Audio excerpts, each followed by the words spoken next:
Well, well. All right. Alexa, what time is it? It's 5 p.m. Stop. All right. Welcome back to Audrey's reading area.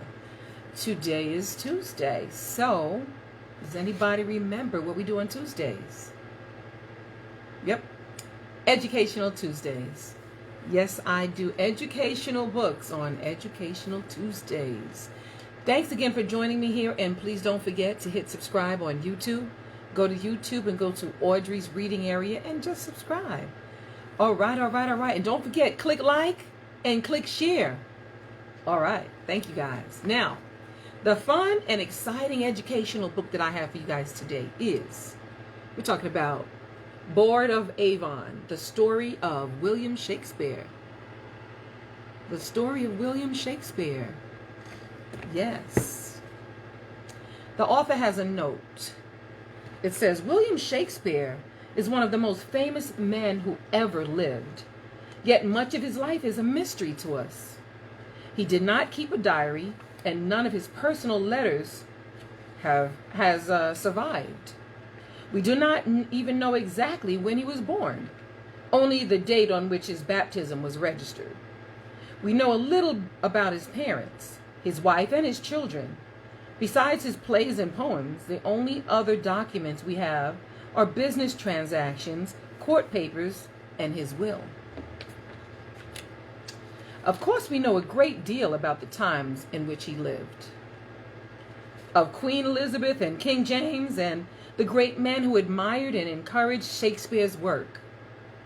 His friends and fellow writers have left us bits of information in their books and letters. After he died, many tales about his life were told, though we do not know which, if any of them, are true. In writing this story, we have tried to show how historians investigate a life lived long ago.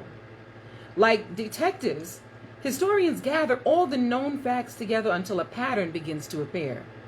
And when that pattern reveals the life of one of the most exceptional writers of all times, what an exciting discovery that is. William Shakespeare is a famous writer. In the year 1569, a company of traveling actors came to the little English town of Stratford-on-Avon. As their cart rolled into the town square, the high bailiff, or mayor, greeted the actors and led them to a guild hall where they would do a special performance for him. If he liked the play, he would give them a license to present it to the public. The high bailiff was John Shakespeare, a prosperous glove maker. He was pleased and agreed to pay the Queen's players 9 shillings, less than $50 today. Perhaps he allowed his 5-year-old son, William, to sit in front with him for the special performance. If so, it was the first play he ever saw.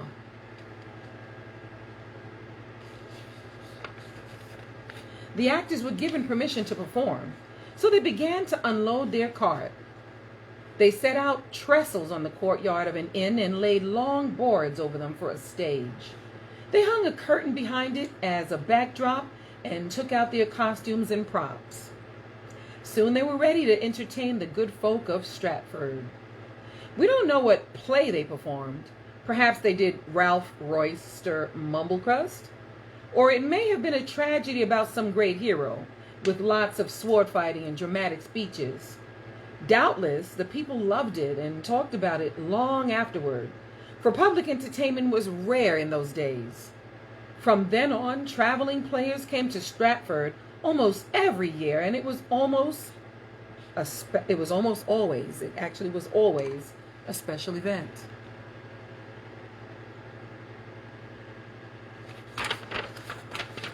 When William was 6 or 7, he entered the local grammar school.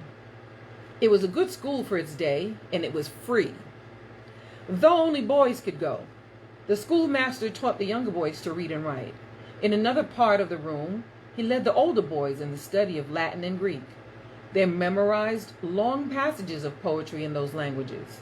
William had an amazing memory, and years later he frequently referred to the myths and history of his childhood study in the great plays he wrote. William graduated from Stratford Grammar School when he was 16. By then, the Shakespeare family had fallen on hard times. John Shakespeare owed money. He could not pay his taxes. He was no longer a town leader and at one point didn't even go to church for fear of being arrested for debt. Obviously, there was no money for a university education. So William Shakespeare went to work, but we don't know what he did. He probably helped his father make gloves, though some people think that he was a schoolmaster's assistant and others that he worked for a lawyer.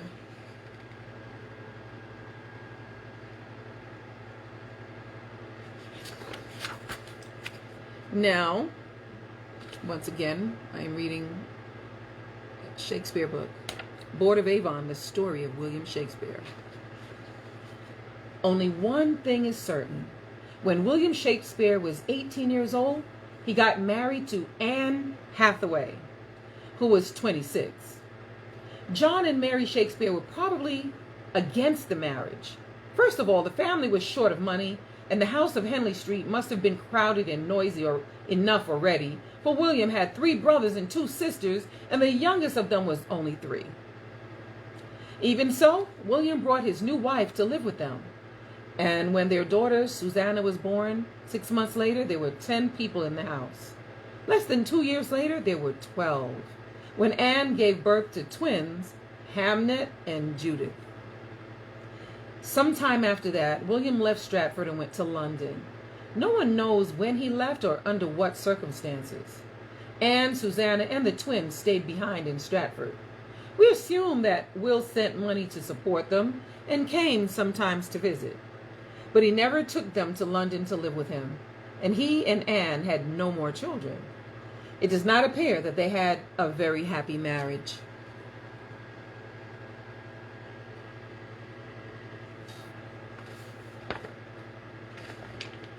William Shakespeare went to London just at the time when modern theater was taking shape.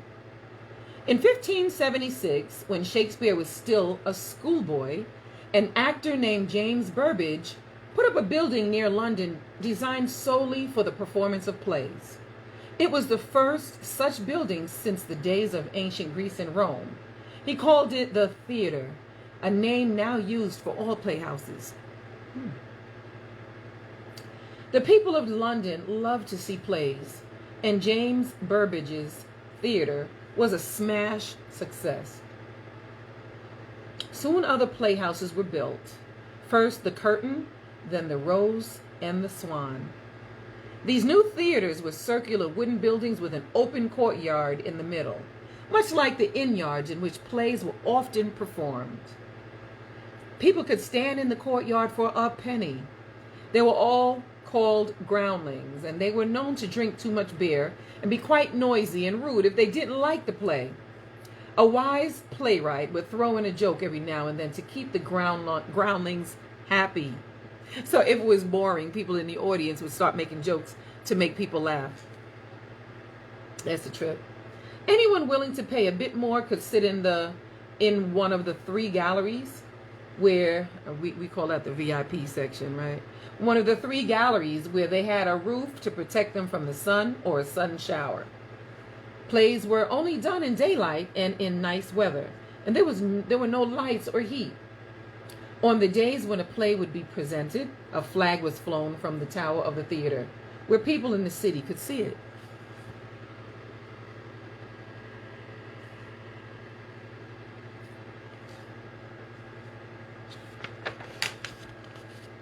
Shakespeare wrote 3 different kinds of plays: tragedies, comedies, and histories. Shakespeare, I repeat, William Shakespeare wrote 3 different types of plays. He wrote tragedies, he wrote comedies, and he wrote histories. In writing them, he followed many of the customs and fashions of the time. The main characters in the tragedies, for example, were always doomed to death in the end. That's not funny. I don't know why I'm laughing. It said doomed to death in the end. The comedies were full of mistaken identities, women disguised as men, miscarried letters, and all sorts of silly complications that were all resolved in the end, with everyone planning weddings. The histories told the stories of kings and great noblemen in exciting situations, such as war or rebellion. Yet he followed all these conventions. He wove humor into his tragedies, put serious problems into his comedies, and brought the issues of the common people into his histories. Shows how smart he was. His characters and the words they spoke were amazing and highly original. Each of these wonderful plays had a central role for the company's leading man, James Burbage's son, Richard. In the early days, he played such youthful roles as Romeo in Romeo and Juliet and Prince Hal in Henry IV. As he grew older, he played Hamlet, Othello, King Lear, and Macbeth. It is unlikely that any other actor in history has been given such a series of great parts to play.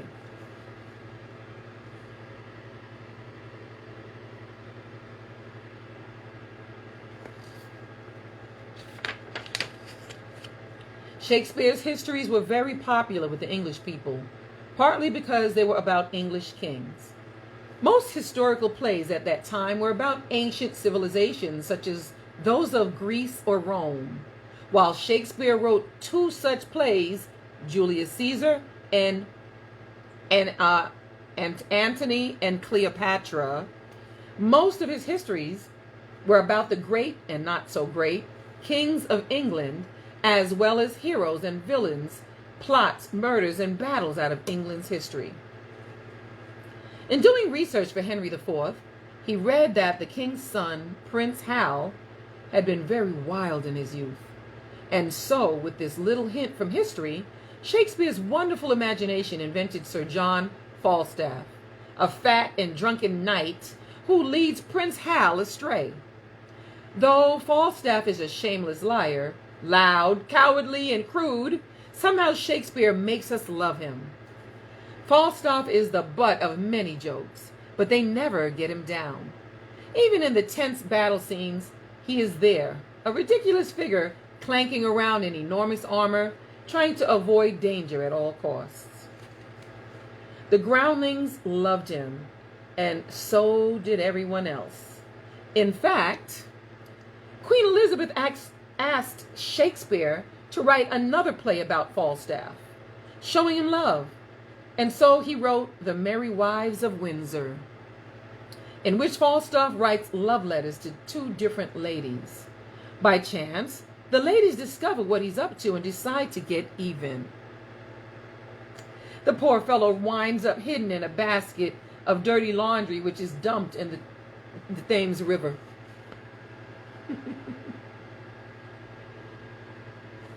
Wow.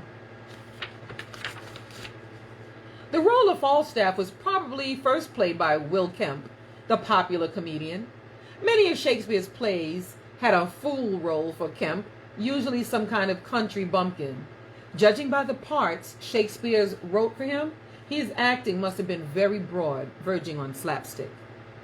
In Hamlet, a group of traveling actors are cautioned to make sure the comedian does not interrupt the play by making faces or shouting silly remarks, just to get a laugh from the crowd. Some people think Shakespeare had Will Kemp in mind when he wrote those lines. Kemp left the company after some kind of a disagreement. He then performed what today we would call a publicity stunt. He announced that he would dance all the way from London to Norwich, 111 miles. When he had done it, he wrote a book about his adventure called Kemp's 9 Days Wonder. Another book I think I'm going to get. To replace him, the company hired a new comedian named Robert Armin. He was a far more subtle actor than Will Kemp had been, and the comic parts Shakespeare wrote to begin to change. Now his fools became complex characters instead of buffoons. Nice. There was some sadness and some tenderness mixed in with the comedy. For Robert Armin, Shakespeare wrote 3 of his greatest fool roles, Touchstone as in As You Like It, Feste in Twelfth Night, and The Fool in King Lear. Interesting. Though these fools spoke nonsense and made jokes, they also spoke great wisdom and touched our hearts. Robert Armin must also have been musical, for Shakespeare gave him many lovely songs to sing. Nowadays we call those musicals. When you have a play and you're singing. The year 1599 brought a great event into Shakespeare's life, the building of the new theater that would be forever linked to his name. The lease had run out on the land where James Burbage's theater stood. The building was 23 years old and too small besides. When the landlord demanded more rent for his land, Richard Burbage and his brother Cuthbert decided to build another playhouse. They leased land across the Thames River from London, near the Rose and the Swan. Then they arranged for a carpenter named Peter Street to go into the theater by night and loosen the joints that held the building together. Wait, I gotta read that again. It says, they leased the land across the Thames River from London, near the Rose and the Swan. Then they arranged for a carpenter named Peter Street to go into the theater by night and loosen the joints that held the building together. Okay, on the night of January 20, the actors and their friends, and some of them armed, did, in most forcible and riotous manner, take and carry away from there all the wood and timbers. That is how the landlord put it when he sued them. But the Burbages won the court case, since the landlord owned only the land, not the building. They carried the boards across the frozen river to the new site. There they built the finest theater London had ever seen. Its sign showed a picture of Hercules holding the world on its shoulders, and it was called the Globe. People flocked to the Globe to see Shakespeare's plays. Soon after 1 o'clock on fine days, London Bridge would be crowded with playgoers. London Bridge. Others were taxied across the river by the boatmen who were always ready and waiting at playtime. In that first year, they did 3 new plays at the Globe. As You Like It, which is a comedy, Henry V, a history, and Julius Caesar, a tragedy. There were plenty of old plays to put on too. This is the picture of the Globe. The Globe. In 1601, politics and danger entered Shakespeare's world.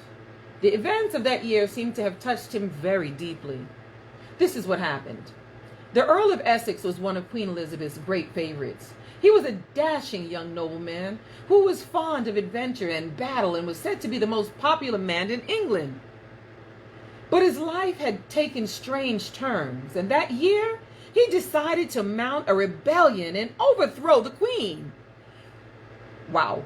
Essex's best friend was the Earl of Southampton, Shakespeare's old patron. He too was in on the plot. 2 days before the uprising was to take place, several of Essex's friends went to the Globe and offered 40 shillings for a special performance of Richard II on the following day. Richard II is one of Shakespeare's early plays. In it, an unfit king, Richard, is forced to give up his throne to a noble character, Bolingbroke, who then becomes Henry IV. Essex hoped that the crowds watching the play would think of him as a sort of Bolingbroke and be inspired to join him on the following day. To add to the effect, Essex's friends clapped and cheered at all the right moments, hoping to stir the crowd. The next day, when Essex rode through the streets of London to raise the revolution, the people just closed their doors. Essex and his friends were arrested, and most of them were put to death. Southampton was allowed to live, but he was imprisoned in the Tower of London. Queen Elizabeth knew about the special performance of Richard II and understood the reason for it. "I am Richard II. Know ye not that?" she was heard to say. The actors were questioned under oath but not punished. 40 shillings seemed to be a strong enough reason for a troupe to put on an old play by special request. The Queen was willing to believe that they hadn't done it for political reasons.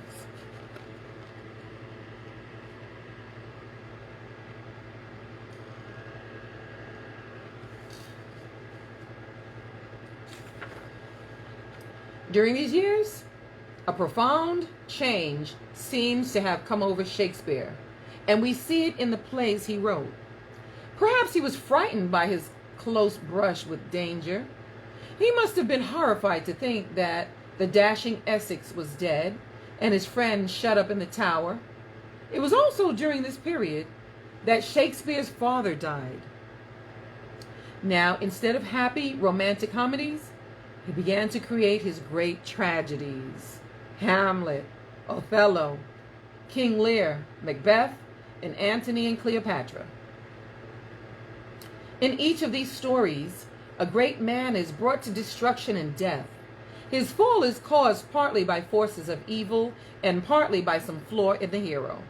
And both Hamlet and Macbeth are about plots to murder kings. Even his few comedies written in these years became darker, as if he had come to think badly of mankind. In 1603, Queen Elizabeth died. The new king, James I, was a man who loved entertainment. And especially plays. His first week in London, he took over the patronage of Shakespeare's company. From then on, they were called the King's Men. James I was also the King of Scotland, and for this Scottish king, Shakespeare turned to Scottish history to write Macbeth, one of his greatest plays. In it, he included many touches to please the king. There are witches and ghosts, bloody murders, and mad scenes. But even with all the special effects, it is a dark and profound study of human nature. Macbeth is a brave and loyal soldier until the witches tell him that he will someday be king. Ambition begins to burn in his heart, and he goes on to murder the king and everyone else who stands in the way of his goal. Macbeth is a chilling tale of a good man gone wrong, whose every step leads him closer and closer to his own destruction. It fascinated the playgoers of Shakespeare's time, and it fascinates us today. Macbeth.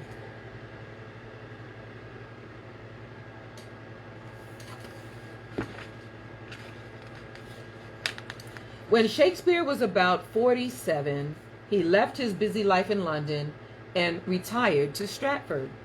There he lived the life of a country gentleman in a grand house called New Place. This was a tranquil time. Though his son Hamlet had died, his daughter Susanna had married and given him a granddaughter, Elizabeth. In a few years, the youngest daughter, Judith, also married. William and Anne seemed to have lived together quietly, if not lovingly, after so many years apart. From Stratford, he wrote his last few plays. There is a gentle quality about them and a love of the countryside which suggests that William Shakespeare had found peace in the village of his childhood.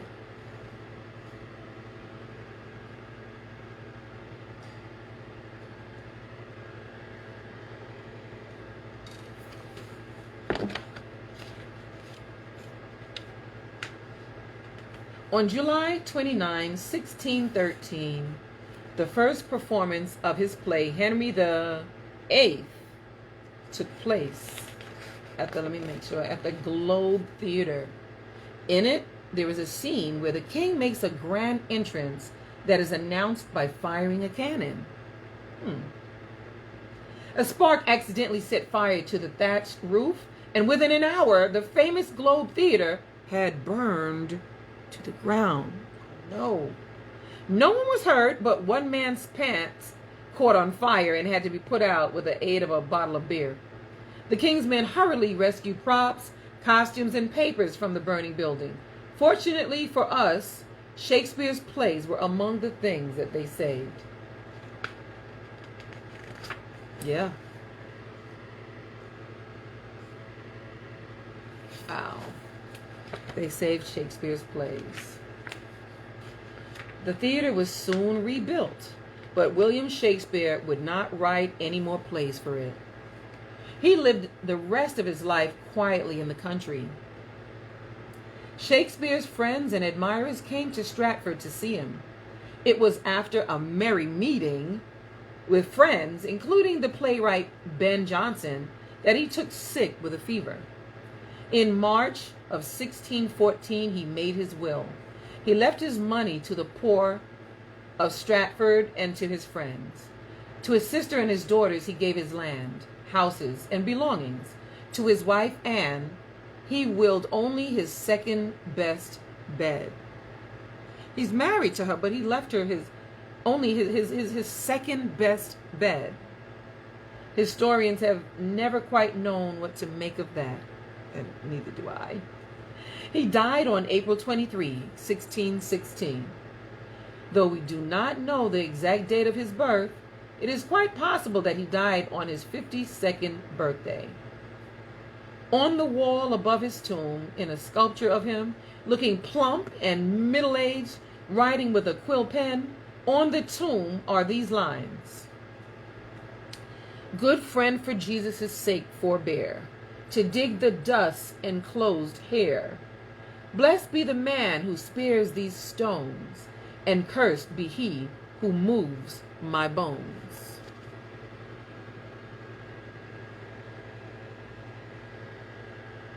Wow. We learned a little something about William Shakespeare, huh? So over the years, there have been people who could not believe that the son of a glove maker, a small town boy with only a grammar school education, could have written the greatest series of plays in the English language. These doubters have suggested that some of the famous men of the day wrote them secretly and convinced Shakespeare to pretend to be the author. They suggested that the Earl of Oxford, Sir Francis Bacon, or even Queen Elizabeth herself wrote Shakespeare's plays. Historians do not take these theories seriously. Those who knew and worked with Shakespeare during his lifetime never doubted that he had written these plays. No amount of education could have given him his high intelligence, amazing memory, artistic sensitivity, imagination, and profound understanding of the human heart. Just to know him was to realize the genius he was. He was not for an age, wrote his friend Ben Jonson, but for all time. 7 years after Shakespeare's death in 1623, the first book of his collected plays were published. The world has been reading and performing his plays ever since.